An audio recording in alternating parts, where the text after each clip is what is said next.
áreiti sem að fólk verður fyrir bara fyrir það að vera trans, sérstaklega á samfélagsmiðlum og í Bretlandi og í samfélaginu orðið mjög alvarlegt. Þú veist, við erum bara farin að sjá mjög alvarleg ofbeldisverk.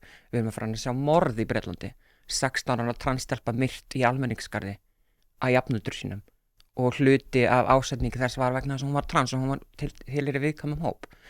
Þetta gerist ekki í einhverju tómarúmi. Þú veist, þetta gerist vegna þess að umræðan orðin svo ögfull og þetta fer alltaf einu skröðinleika.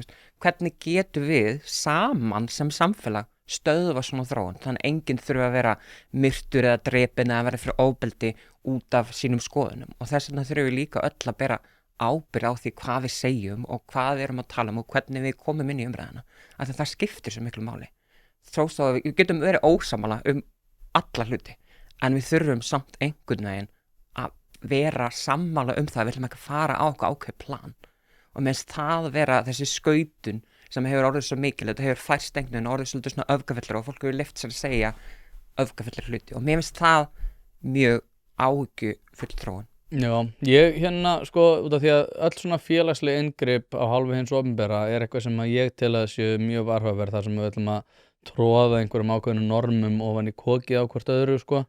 Og með sko Graham Linna, ég hef hlustað núna viðtöl við hann og mér allavega frá mínum bændinu sé þrátt fyrir það að hann sé með kannski hugmyndir sem á skjön við allt þetta öll þessi transmál að þá virðist að vera frekar svona hófstilltur maður sem að í rauninni kastaði öllu sínu á glæ. Það nú ekki raunin ef þú skoðar samfélagsmennina hans. Kannski ekki. Þá hann bara öfugt við það að vera hófstilltur maður. Ég myndi aldrei lýsa Graham Linna sem hófstilltur manni í nokkru umræði. Þakka þér kærlega fyrir að hlusta á þennan stutta bút. Þú getur nálgast þennan þátt og allt efni hlaðvarpsins Ein Pæling á pardus.is/ein pæling.